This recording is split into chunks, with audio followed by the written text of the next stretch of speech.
Supposed to have my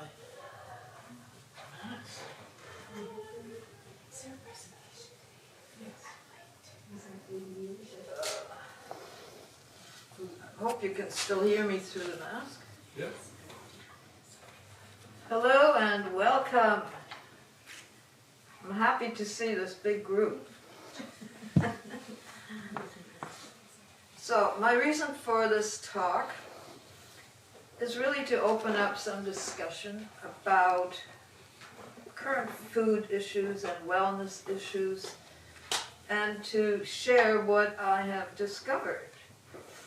At the outset, I have to say, I am not a healthcare professional. I am not a nutrition expert, not an expert in any of these things. I was going to say I'm an artist, I'm an educator, I'm an author, and a gardener. And now I'm also a person interested in wellness. Because of the title, 80 Years of Food, you have to guess that I'm at least 80. So, 80 years of food, all kinds, and what happened to my body over those years. Now, first of all, I want to say that I'm really glad that we're living in the county, that we have access to food that's actually grown locally. And hopefully it's good food and fresh food, and we can feel good about eating it. And also, I left a little pamphlet up there. I have been shopping at Penny's Pantry for some things. For example, you can buy organic flour, you can buy organic pumpkin seeds, a variety of other things that you can get at Penny's, where you don't have to buy a big bag of something. You can buy a small amount. You can tell her, well, I would like this much. And so that's handy, especially for people like me who are just living alone, and I don't want to have so much all the time left over when I'm cooking. So it's handy. And one of the things that she does have, and this is a thing that I have up here to show as something really wonderful. This rice is long grain, organic, brown rice. It's full grain, and it's non-GMO. So I looked for quite a while to find it, and I bought this locally, and then I found out that Penny actually has the same one. So you can get like small amounts from Penny if you want to try it. So that's handy.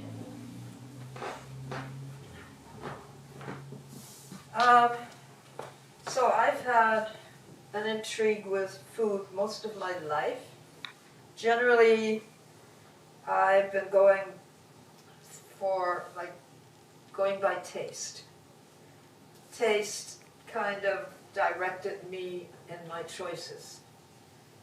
I didn't think much about what's really in those foods, what does it do to me, didn't think about that.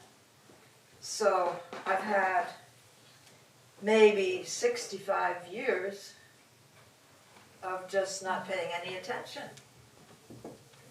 So, in a way, good to be here.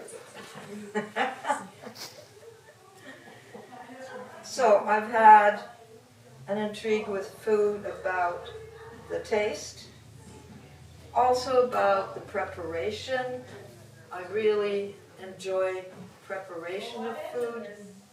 I like the visuals. I like the emotions around food, how food can be used to create a festive attitude, an ambience. So there's all those things that intrigue me. And partly that's why I wrote and did all these recipe books and everything, just going a little bit wild with it. So now I've come to thinking about food in terms of wellness and nutrition.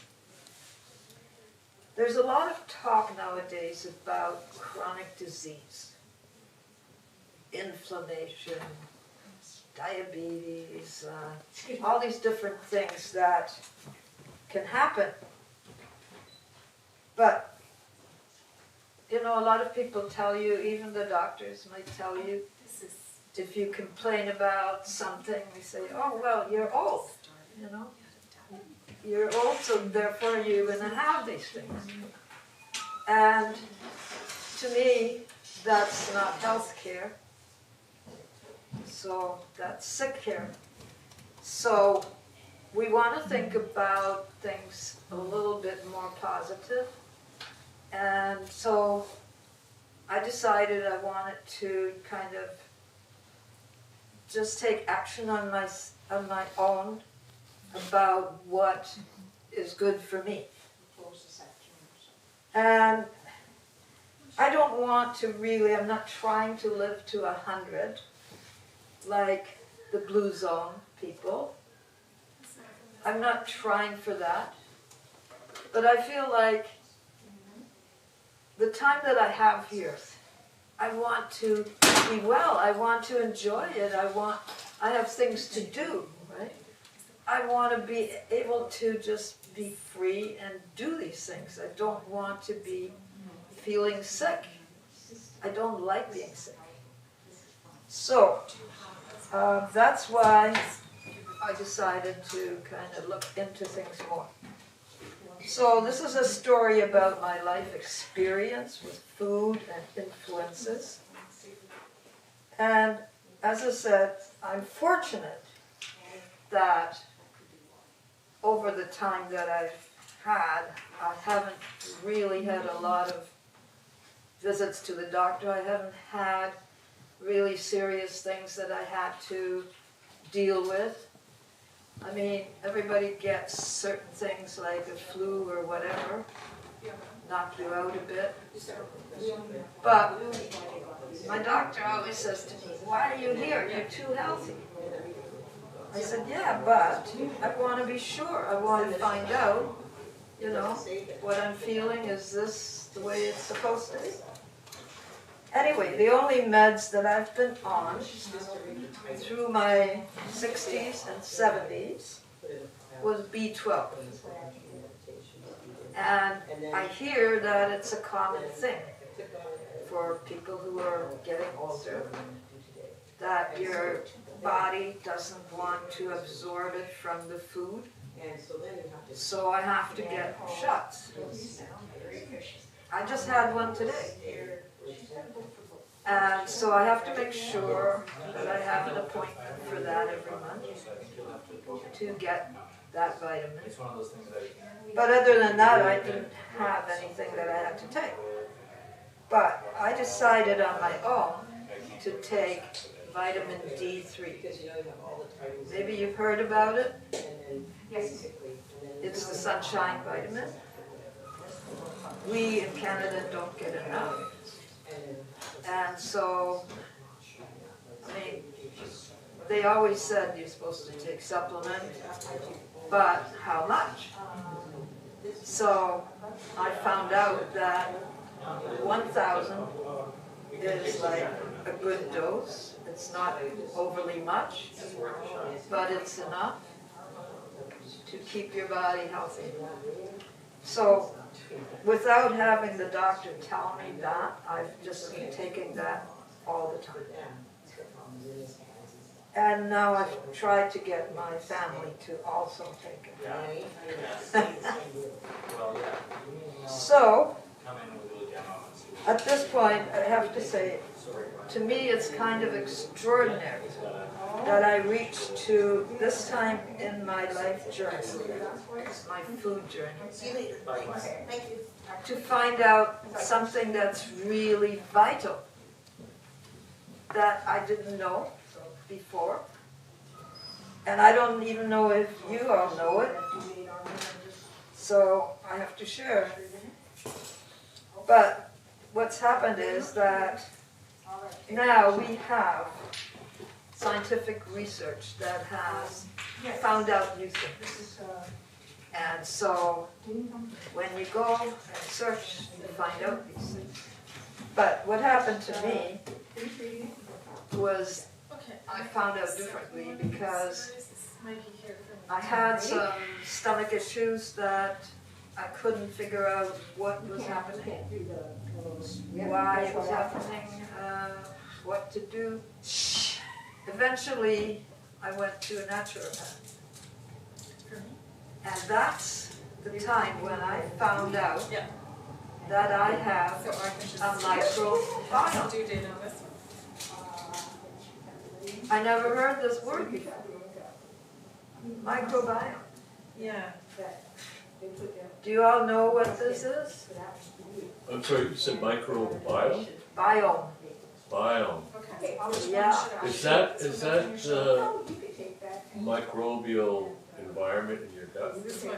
Yes, Better because I can keep. it's the gut. But, No one's saying. I mean, it's so interesting.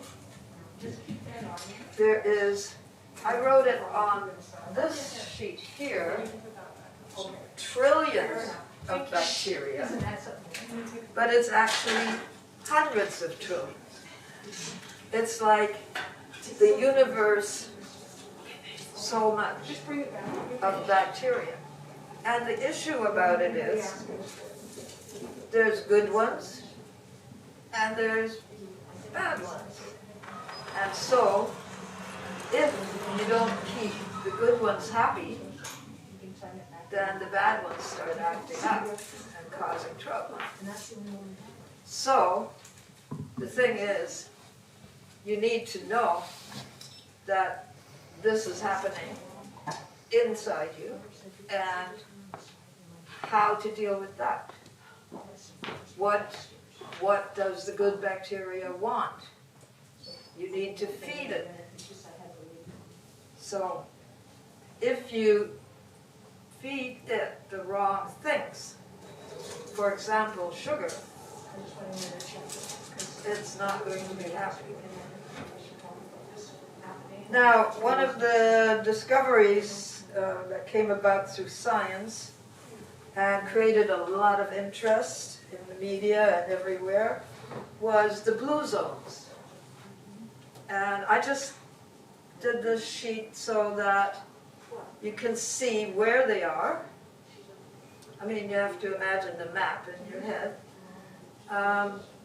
And the things that they have in common. So, some of it got wiped out when I was carrying it. So here is greens and beans, nuts and sweet potato, and a bunch of other features about the blue zones.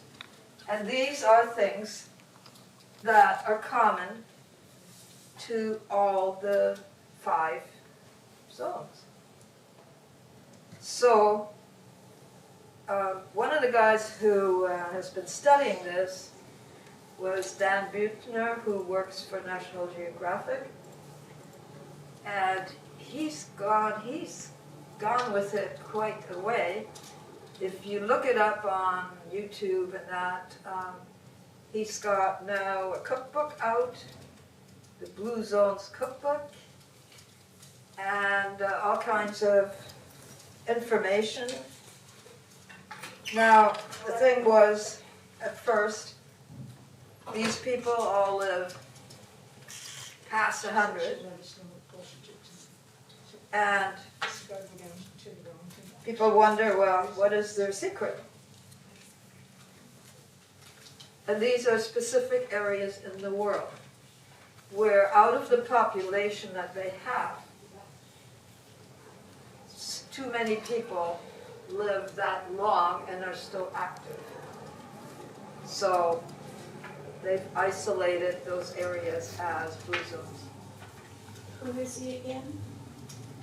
Who is that gentleman again? Oh, Dan Buettner, Buettner.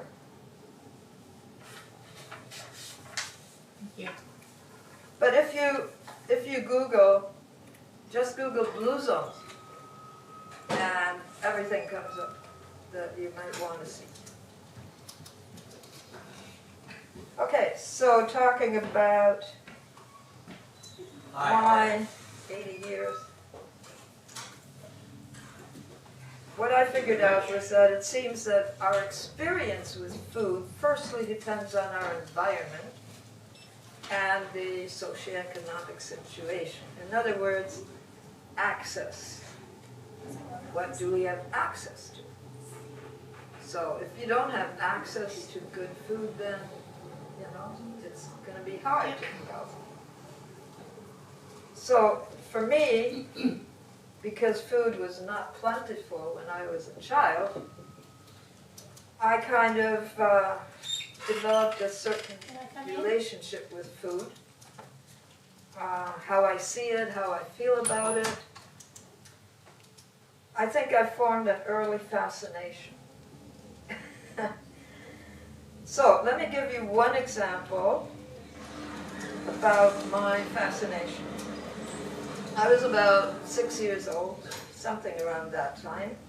I had been raised on very basic food, up until then anyway, very basic, and only rare occasions of candy or treats or fancy anything. So one day, an aunt took me on a trip to another island where I have an uncle who has a cafe, and in German it's called Konditorei, which means fancy pastries. He also made his own ice cream. It was like unbelievable. Filled with exquisite pastries and cakes. So I was bedazzled. To me it was like a glass palace of fanciful treats. And it's amazing that when I first drove through Wellington, where they have all these houses with so much glass and pretty sort of gingerbread and things, it made me think of that glass palace. And so I always said, I like Wellington. I really like Wellington. We finished, we had a great meeting. Anyway, it definitely left a lasting impression up to this day. I have a weakness and a passion for pastries. And I haven't done, right? So in fact, later in my life, I started making fancy teas for many occasions, and I wrote an article about making fancy teas. So fancy teas and pastries and all that. One of these things that my imagination likes to play with. So over the years I've eaten many good things, but also I've eaten a lot of cake and cookies. And that's mainly fat and sugar. I have a picture up there of me eating in a nice cafe So she'll just email that. in Germany. Yeah, that's what she did. It was a piece of what they call torte, so cake with something on it, and then they throw a big whopping amount of whipped cream on top. I ate it. Anyway, I don't know how many years of consuming processed foods. I had times, various times, when I thought I have to go on a diet. Hips are getting too big or whatever, right? It might be the Louise Penny book. But still, it didn't really affect my life much. Then I had this unhappy stomach where I found out about the microbiome. I've had every color, I've decided. And I went and found out what it's all about, and now, I think officially. you know, it's a wonder how did I go through all those things that I ate all those years and survive, and still here to talk about it. So you wonder what factors were at play on this journey. Now there are factors, and some of you may have similar things in your background. Dan Buchner always says if you want to find out why somebody lived to 100, ask him what he ate when he was 10, what he ate when he was 15 or 20, what he ate when he was 35, and so we're on. all at the learning center. Because all those things make a difference. Okay. So in my early years, I was born in Europe during a world war, so food was scarce. But somehow I never felt a sense of deprivation. And even though I heard my parents and relatives talk about shortages of food, some even talked about a black market. Of course, when there's a shortage, there's a black market, right? So if you have money, you can get certain things. But we didn't have money, so it ended up we had no access to luxuries. I recall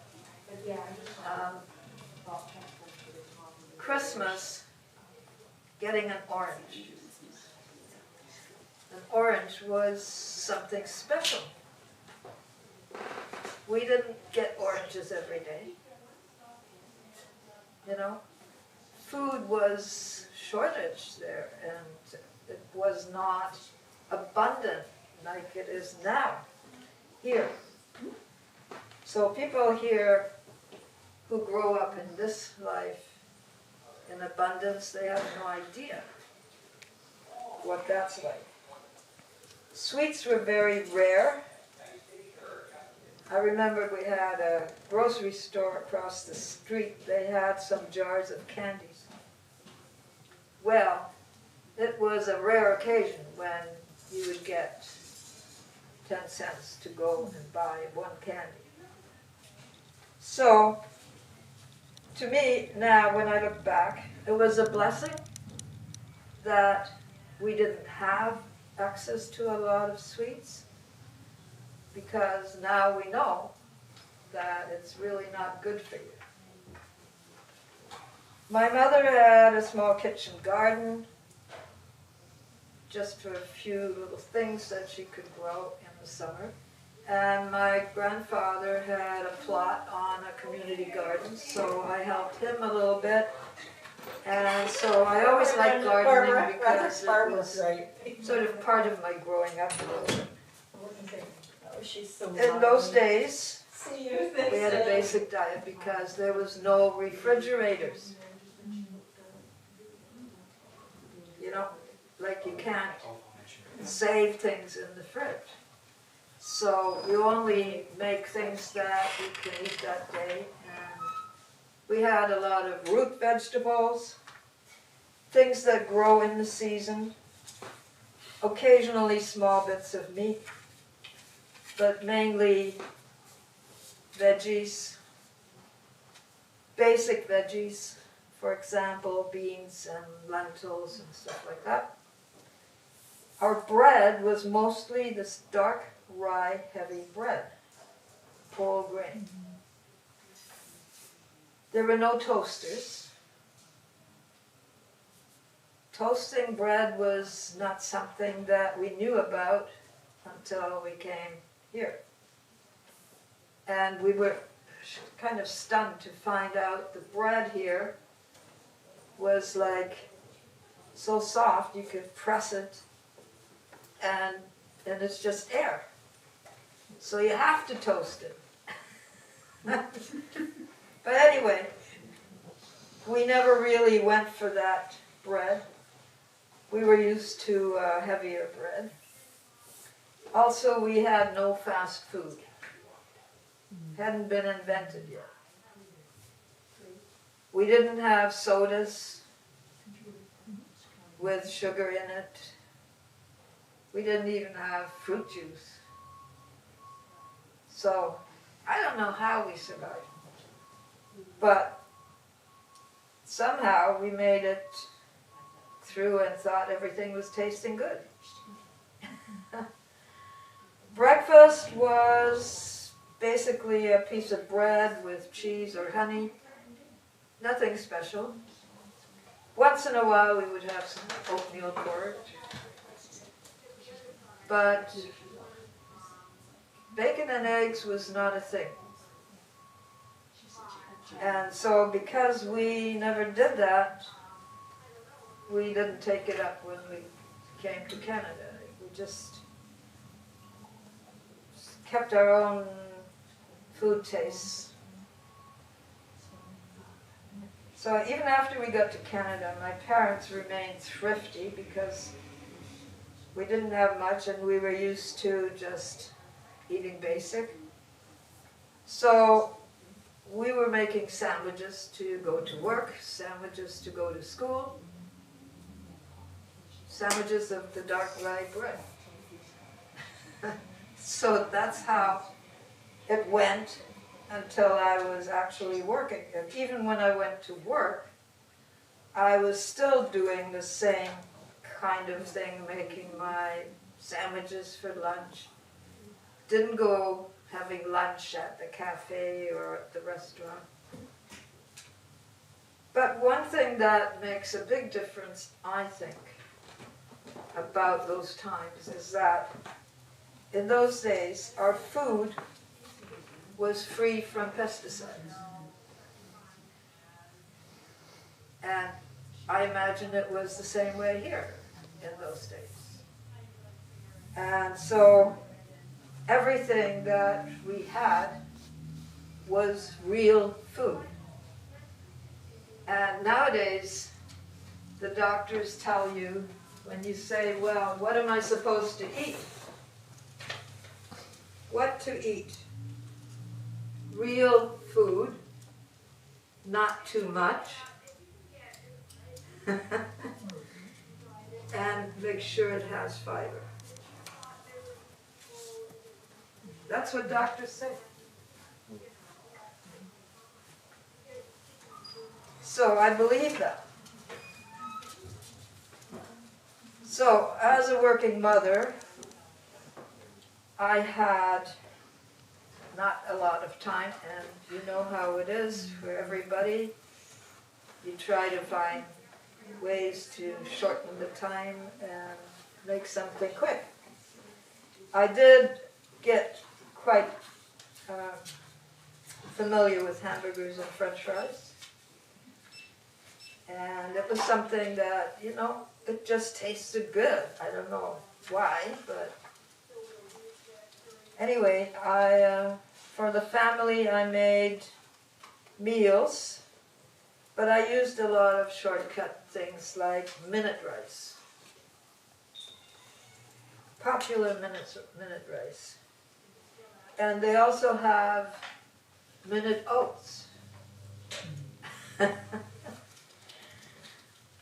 And I ate a lot of processed foods. I used the Sidekicks noodles that, you know, are just quickly made in the pan there. I did use a lot of veggies too. But the processed foods, for example, breads, cereals, dairy, meats and sandwich meats, and sugary things, like I would buy cookies, chocolate cookies, whatever. So at that time I wasn't really clued in. Luckily I made some good things, and I made cabbage rolls, stuffed peppers, lasagna, meatloaf, all sorts of things. So I started getting interested in food more, preparing food, and so I started collecting all these recipes. And it just got so, I wanted to learn everything, I wanted to make everything. I just was like on this food thing, wanted to make stuff. So eventually, because it was so fascinating, I decided to take the food preparation course at George Brown. Well, that course is serious stuff. So with that course, you have to be in the kitchen with your apron on, your nice all cleaned and ready, and your hat or whatever on at 7 o'clock. Have to be there ready. No fooling around. Well, it was good. We learned all the basics, cooking, baking, some popular recipes, sauces, and of course, butter makes everything better. I don't have anything against butter, I still eat butter. And then we had a practicum of 2 weeks where you have to actually work in a restaurant in Toronto. So that was interesting.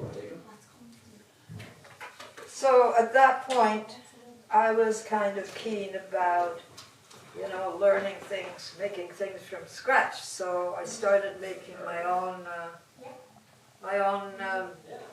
sauces, my own salad dressing, all those kinds of things, everything from scratch.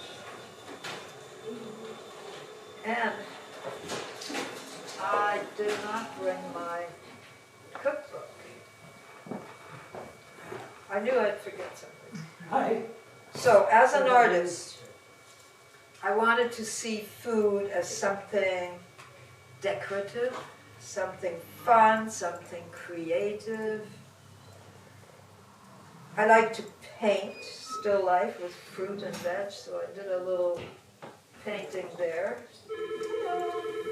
And I also like to serve food in interesting ways. I haven't received a phone call, but could you just check? Attractive in case, ways. The name is Lens. When I was doing And B&B, it said on the, online, in the early it said days, the book that I'm looking for should be on the 4th of April. I so- knew that fruit was really healthy. So I would always The last name is Lens, L-E-N-C. serve a fruit platter For now. for breakfast, along with whatever else they wanted. So Yes. the night before, they would tell me what they would like to have for breakfast. But they always got fruit anyway. And I kind of enjoyed doing that. So then my interest went to, Okay. I wanted to make a cookbook, naturally. So I created these pages, I sketched out everything myself, and I made this cookbook. But I made it as Oh, an it's adult okay. coloring. All right. Fine. Thank you. Did you see it? No? Has anybody seen my adult coloring? I used to sell it at Books and Company. And then we got to where I only have like 3 or 4 copies left. I meant to bring you one. And so it's not in the bookshop anymore. And I couldn't reprint it because since then price of paper went up and everything went up, so now it's costing too much. But anyway, I made this cookbook and I had it printed up and produced it myself. And it was all about growing things and cooking them from scratch. So I had pages in there about herbs, I had pages in there about different greens and different things that you can prepare. So that was my artist way of looking at food. So now, there was a time when I had a chance to spend some time in the Caribbean. It's different culture, very different. So I was checking out the culture and the food. First thing I discovered was the curried taste treat called roti. Anybody had that yet? Nice, right? Yeah. I don't know anybody who doesn't like roti. And after that, I decided I liked that taste so much that I taught myself how to make the curry part of it. So I can make that whenever I want and have it with any different vegetables. So over there, the favorite thing that everybody eats over there was this rice and beans. And I wasn't keen on rice and beans. It didn't have a lot of pizzazz to it. So I never really got into that. But they do grow a pumpkin that is just so wonderful. And I don't know why we don't have it here. And I love it, like you can just cook it. It's kind of like squash. And you just cook it, and you can curry it, you can do whatever. Wonderful. So, the most fascinating thing to me over there was the Rasta culture. You know what I'm talking about? Rastafarian, they're on different islands. Came originally from Jamaica. That's where it started.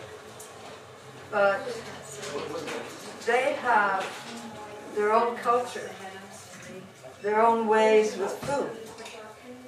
So I was kind of fascinated with that. And the way they prepare food. Now, they like everything to be very natural. Even the things that they make, they work with nature to make craft things and so on. So the food is supposed to be natural. And actually, they really do that well. They grow the food themselves. They dig it up themselves, cut it, they cook it. They do the whole thing. Like individuals do the whole thing by themselves. So they know exactly what they're making. And so they put in veggies, they might put in beans, they might put in pumpkin, different things. And then they cook it with coconut milk. Coconut milk each time, in everything. I think it probably is good. Coconut milk is good, right? So it's probably very healthy. To me, I didn't take to it very much because it didn't have salt in it. They don't use salt. But they do use clay pots and wooden things for their preparation and for their serving. So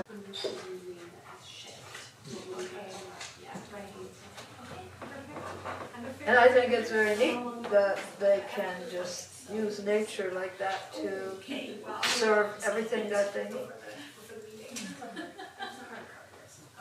So after that, would come to me as a grandmother, and as a grandmother, the challenge is, and it's still a challenge, is trying to cut back on the sugary treats. And you know what happens. You have Christmas, you have Easter, you have birthdays, you have all these things where everything is flooded with sugary stuff. Just bombarded.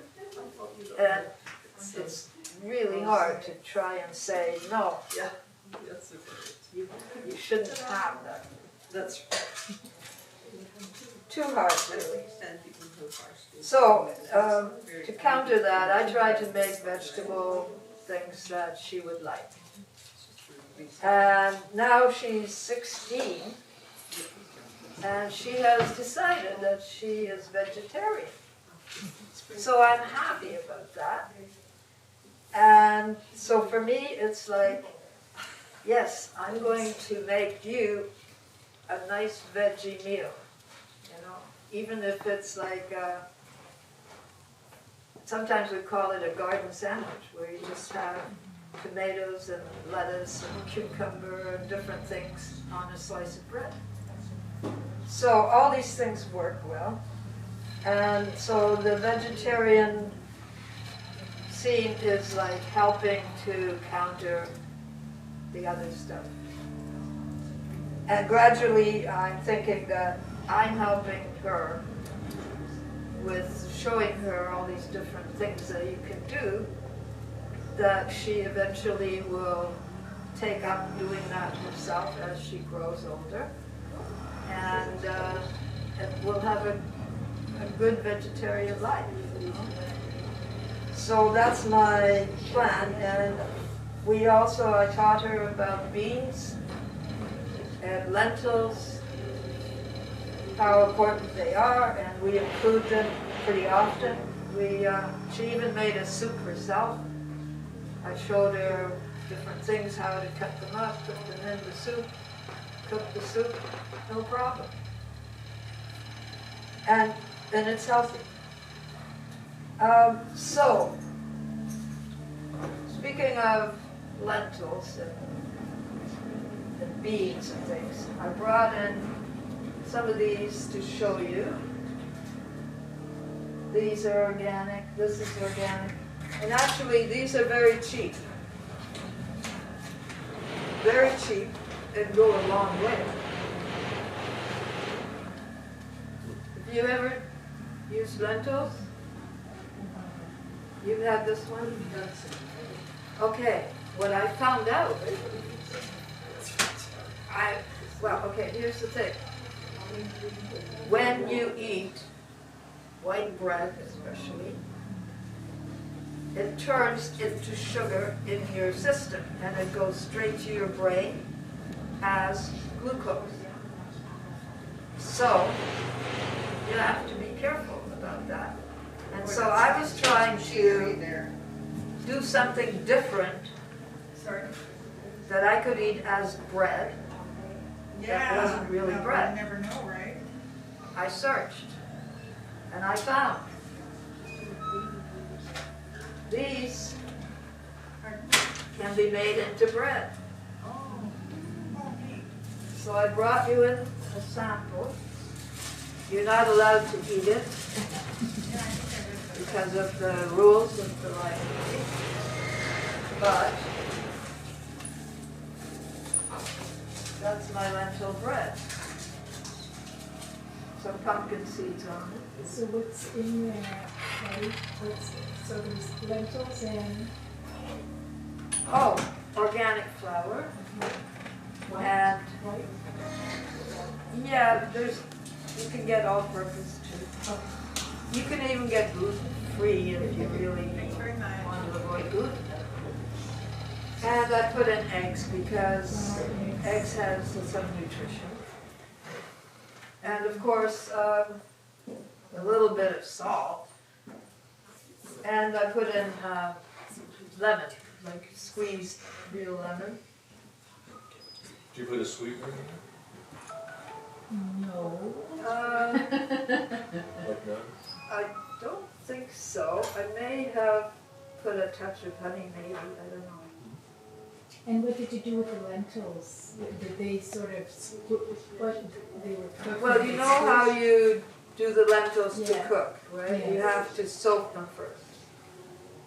So beans, lentils, you have to soak, and at least overnight, sometimes even like 2 nights.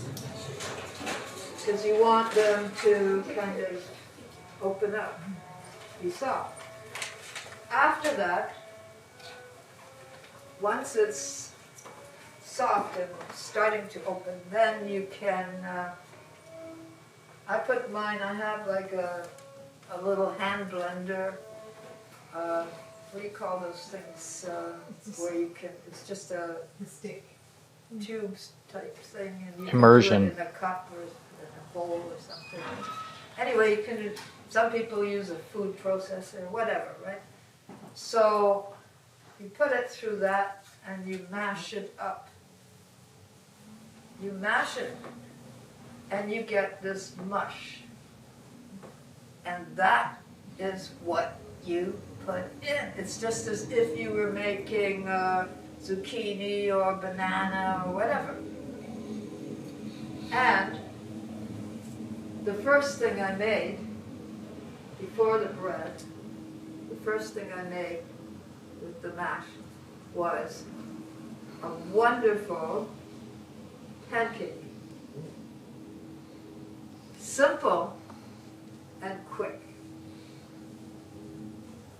And she liked it too. Can we take a piece home? We can't. I'll talk to you later. Anyway, so I feel that we should do more with those kinds of things like legumes and beans and so on. And all the doctors that I listen to on YouTube, and they are the ones who have read the scientific journals over and over, and they all say, and the blue zones also tell you the same thing, that that is the cornerstone of the diet to make one healthy. So ideally, we learn about food in a family setting, ideally, rather than, you know, out with the kids buying whatever. So the family setting is where you can find out what the family likes to eat, what is good for you. And in the blue zones, this is how people learned about food, because they learned it in the family setting. And the elders, and when we say elders, they are elders. They're like in their 90s. And they're preparing the food. And the other members of the family, they help. They're preparing, chopping up this, gathering the herbs, and so on and so on. So all these people in the family know what that meal is and how to make it. So they're all involved. Beans is the one thing that all the blue zones have in common. They also have the lifestyle in common. Now the lifestyle is being active, and not only that, but I mean, this one video, there's a site called Yes Theory on YouTube, and that's where I found this video on Sardinia.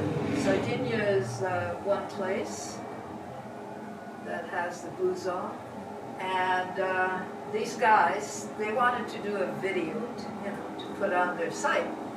So they went, they heard about it, they went. And it's such a delightful experience that they had, that I just love watching it over and over. And so you see in that how they live, how they're all like a family. The whole community is like a family. They all know each other. The people are, the older people, like they showed a video, the woman said, oh, look in the garden down below, and there's an old woman. She's 95. She's digging in the garden, not bothered. She's digging stuff to prepare. Like, it's just a lifestyle that is healthy.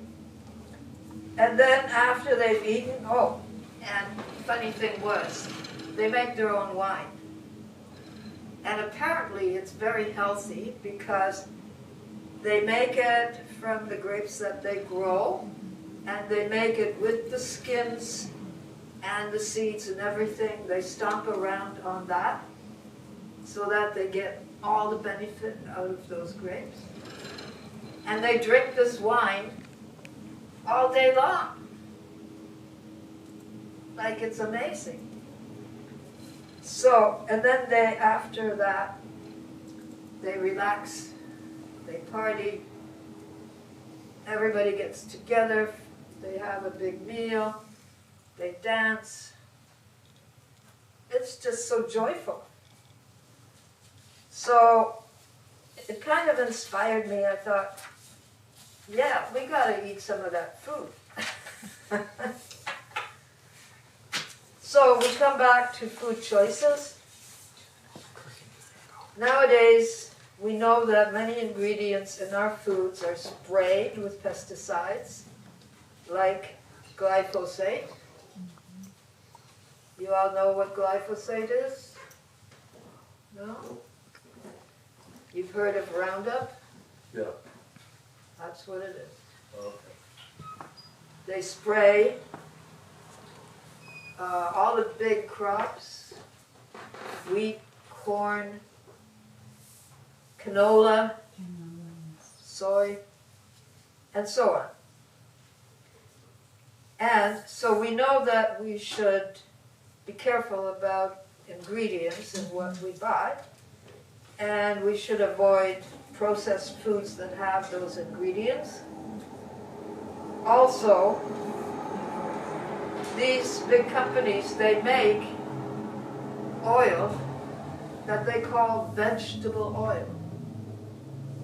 So, if it just says vegetable oil, you know it's going to have canola or soy or something, or maybe all. Yeah. And not only that, but it's highly processed, so they put it through some heat processing and all kinds of things that change the chemicals in it and everything. So it's kind of, what I call it is a daunting topic, because there's so much about it that you can't absorb it all at once. So I'm not even going to try.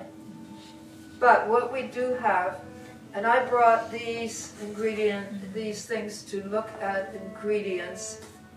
So I marked in red what ingredients are in this. And even in this innocent looking soup are some ingredients and sugar. So we can easily figure out if we want to eat this or not by looking at the labels. And we also have, with the handouts, there's a list called the Dirty Dozen, and it's made up by the Environmental Working Group, which tests over 46,500 produce items. That's a lot of items to test. And they test them every year they do this for pesticide residue. And then they make up the list so that you can decide what you want to eat and what you want to avoid. And they also have a Clean 15 list. So I have printed up both of them that you can take if you're interested in that. What I do is I choose organic whenever I see that it's a produce that has been listed as heavily contaminated, so then I just go to organic for that particular thing. There are also items that are really healthy for you that are listed on that sheet, and that is a handout as well. So today I hope that telling you about my food journey has inspired you to look for healthy food choices and to read ingredients labels so that you are empowered about what foods you consume. And my parting quote is, wellness is in our choices. Thank you. So even